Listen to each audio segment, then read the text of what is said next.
बिस्मिल्लाहिर्रहमानिर्रहीम। अस्सलाम वालेकुम। कैसे हैं आप सब? उम्मीद है खैरियत से होंगे।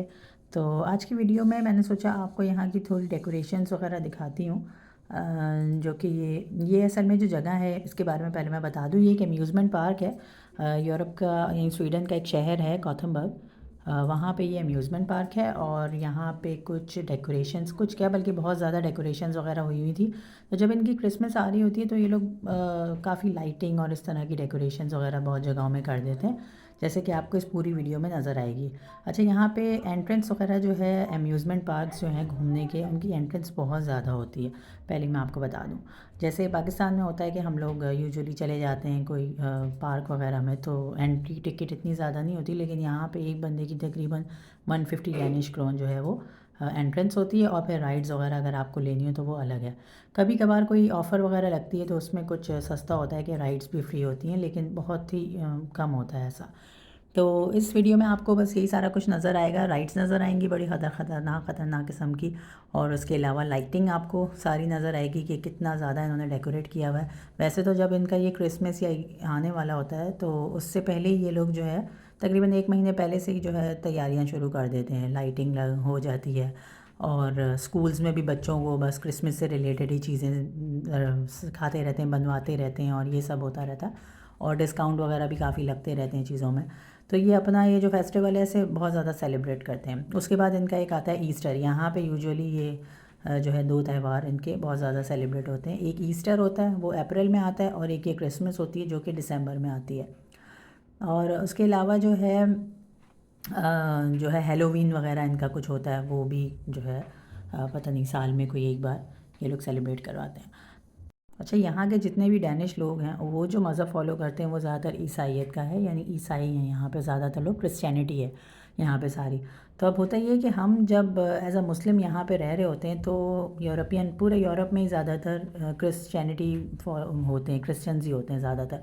तो जब हम यहाँ रह रहे होते हैं, हम मुसलमान हैं ज़ाहिर है। अब यहाँ आने के बाद हमारे ऊपर एक और हमारा इम्तिहान बढ़ जाता है। आप समझ लें कि जब हम अपने मुल्क में होते हैं या किसी भी और इस्लामिक कंट्री में होते हैं तो वहाँ तो इस तरह की चीज़ें ज़ाहिर है नज़र नहीं आती हमें। वहाँ पे हमारे जो फेस्टिवल्स हैं वही सेलिब्रेट होते हैं। ईद होती है, बकरा ईद होती है, रमज़ान होते हैं, और आस पास सारी कम्युनिटी भी ज़ाहिर है मुस्लिम होती है, और क्रिश्चियंस बहुत ही कम कम वहाँ पे नज़र आते हैं।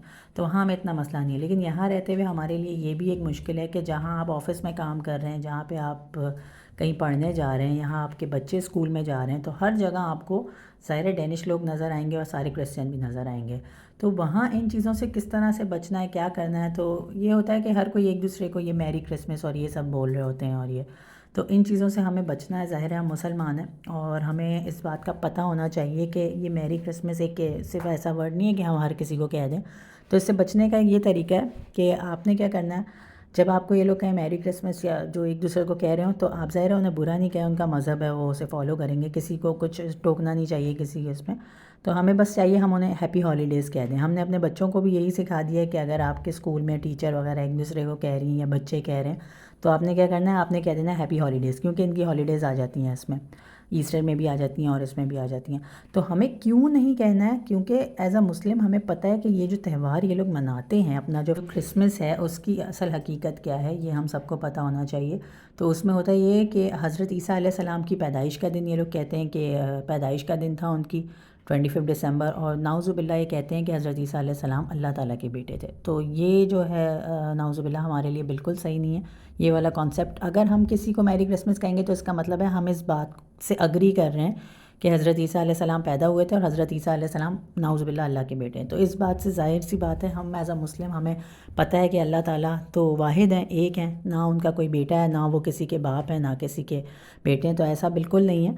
तो इसीलिए हमें किसी को भी ये विश करने से पहले 100 बार सोच लेना चाहिए कि हम उसकी बात से एग्री कर रहे हैं कि वो जिस बात पे, अगर ये सिर्फ इस बात पे होता कि क्रिसमस ये लोग इस उस पे मना रहे होते कि भाई हज़रत ईसा अलैहिस्सलाम की पैदाइश हुई है तो चले इतना मसला नहीं था। लेकिन ये जो अल्लाह ताला से रिलेट कर दिया उन्होंने, नाउज़ुबिल्लाह इन्होंने अल्लाह का बेटा बना दिया है, तो ये एक बहुत बड़ा हमारे लिए जो है ना इस बात को एक्सेप्ट करना बहुत गलत है। इसलिए बेहतर ये है कि हम जो है इस तरह की बात पे मतलब इनको विश ना करें। ठीक है। अदरवाइज़ ये है कि सबका अपना अपना मज़हब है, मज़हबी आज़ादी हर जगह हर किसी को होती है। पाकिस्तान में भी है, क्रिश्चियन अपनी जो ईद मनाना चाहते हैं, जो हिंदू कम्युनिटी है वहाँ पे वो अपनी जो दिवाली होली वगैरह मनाते हैं, सब अपनी मनाएं। हमें नहीं चाहिए कि हम उनको जाके टोकें कि भाई आप ये गलत कर रहे हैं, करें, लेकिन हम उनके साथ उन चीज़ों में शामिल ना हों, बस ये हमें करना होता है। स्पेशली जब यूरोपियन कंट्री में हम आ जाते हैं या किसी भी बाहर की कंट्री में आ जाते हैं जहाँ पे नॉर्मली बाहर हर कोई ये सेलिब्रेट कर रहा होता है, तो उसमें अपने आप को बचाना थोड़ा सा मुश्किल होता है। लेकिन कोशिश यही करनी चाहिए कि आप, कोशिश नहीं बल्कि करना ही है कि हम उनकी उसमें शामिल ना हों। अच्छा, उसके अलावा विंटर हॉलीडेज़ का भी थोड़ा सा बता देती हूँ। विंटर हॉलीडेज़ जो हैं, जो कि क्रिसमस वगैरह उसमें शामिल होती है, न्यू ईयर की भी शामिल होती हैं। तो ये तकरीबन यहाँ 13-14 दिन की वेकेशंस आती हैं। जैसे यहाँ पे अभी 22 दिसंबर से स्टार्ट हुई थी और 4 जनवरी तक इनकी छुट्टियाँ रहेंगी, 5 से स्कूल स्टार्ट हो जाएंगे। और एक बात कि यहाँ पे छुट्टियाँ जो हैं हर 2-2 महीने के बाद बच्चों को 1 हफ़्ते का तकरीबन ब्रेक दिया जाता है।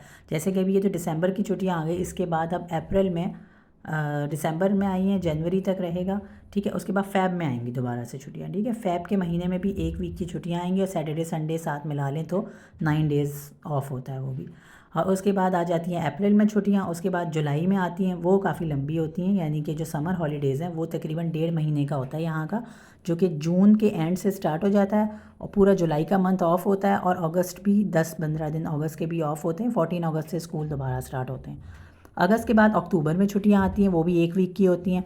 तो बड़ी जो हॉलीडेज़ होती हैं सबसे ज़्यादा वो समर हॉलीडेज़ होती हैं, जो कि जुलाई और अगस्त में आती हैं। उसके अलावा ये विंटर हॉलीडेज़ जो कि दिसंबर में आती हैं, तकरीबन 13-14 दिन की।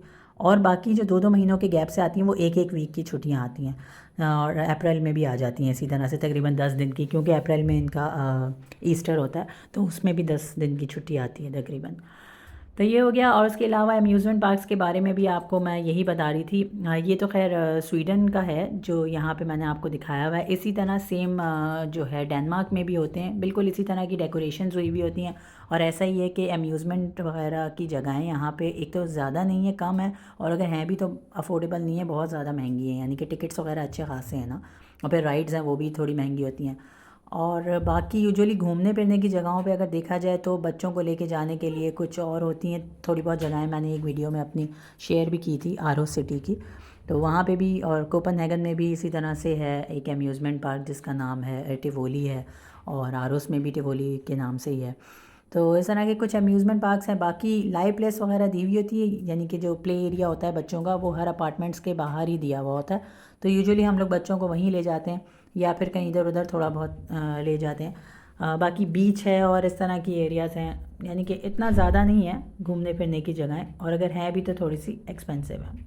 तो ये जो आपको नज़र आ रहा है, तो डेकोरेशंस तो खैर बहुत अच्छी की हुई होती हैं इन्होंने, जैसे आपको यहाँ दिख ही रहा होगा। ये आर्टिफिशियल जो है यहाँ पे इन्होंने स्नो वगैरह डाली हुई है और स्केटिंग कर रहे हैं यहाँ पे सारे लोग, जो भी आपको दिख रहा था। तो बस यही थी मेरी आज की वीडियो। उम्मीद है आपको पसंद आई होगी। अगर पसंद आए तो सब्सक्राइब और लाइक ज़रूर कीजिएगा। इंशाल्लाह नेक्स्ट वीडियो में मिलते हैं। तब तक के लिए अल्लाह हाफ़िज़।